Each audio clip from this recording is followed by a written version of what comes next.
I am joined by local award-winning composer, multi-instrumentalist and horror film buff, Jason Frederick, to talk about his latest projects. Hello, Jason. Hello, sir. Nice to see you again. Lovely to see you again. Now, I last spoke to you in February last year, doesn't time fly, about your musical career and the projects you'd planned for the next 18 months. How do you feel they went? What were the highlights for you? Yes, it's been a great 18 months since we talked. I can't believe it's been that long, but there it is. The classic horror experience, which I believe was the main subject of why we were together last time, has continued with lots of energy and good things. We had a live-to-picture performance of an original score to what we call a horror amalgam called Witches of the Dead, which is several films smashed together to make sort of a super film where Christopher Lee and Vincent Price are in the same film with an original score. And I've had some great projects for music libraries and other things that have gone in the middle of all of that. So I've been spending lots of time by myself, whittling away, but also occasionally being in front of an audience and playing music. And great. Well, I've seen a couple of your classic horror experiences. They're great fun. Thank you, sir. Okay, now let's talk some more about Frankenstein Unchained. Yes. Now, this premiered in October last year. Then you brought it to the Harwich Festival of Arts this summer, which you did a lovely promotion for Colne Radio to use. Thank you for that.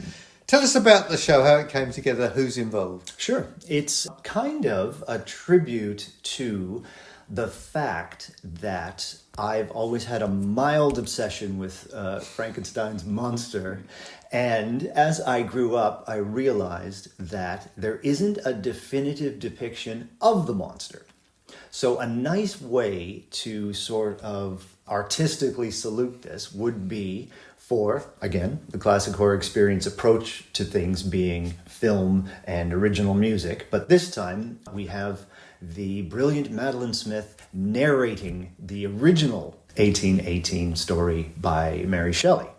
So you kind of get the original story, which you can use to conjure up all the images in your own head of what you're seeing, but then also a bit of multimedia behind and music. So the entire experience gives you this idea that we haven't actually, and maybe that's one of the reasons the story's actually been so timeless and is able to be regenerated over and over again, is that there isn't an actual definitive version of the monster, even though the story exists and the story is incredibly solid.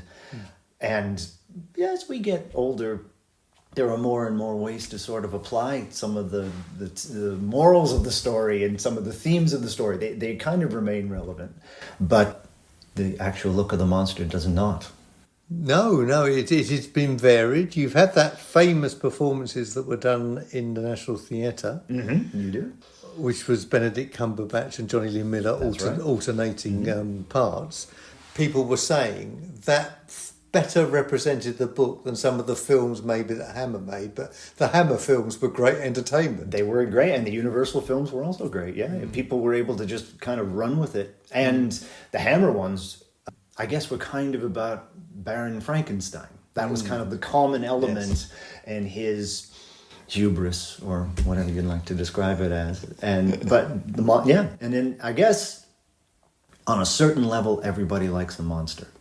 I know I do. So there is something about a story with giving you something to think about, but then also smashing some doors down and destroying things and lighting things on fire and everything else that monsters do. You kind of can connect to that primal young child version of yourself that likes that kind of thing.